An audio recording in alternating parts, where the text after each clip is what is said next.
Here we are again on this 1975 Ericson 35.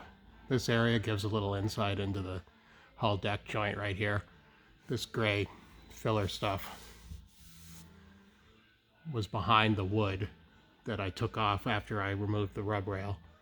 And in here, you can see that's the tabbing inside the boat that's actually securing the joint. And you can see it curve up and around the deck edge there.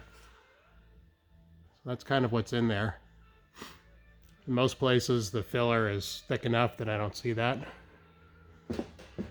Here's another spot back here where it kind of broke out. So again, you can see the tabbing back there. That's what's really holding the boat together. This gray stuff's just filler.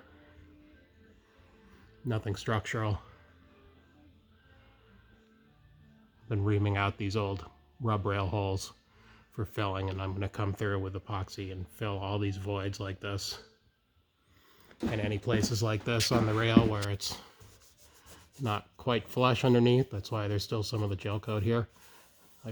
There's a edge right here. This is up near the bow, and there's a hard knuckle. So this was the reference point for sanding down here, and this flange, and up here. This is all flush, but there's just a little void here. So that'll get filled before it gets glassed. More on this later.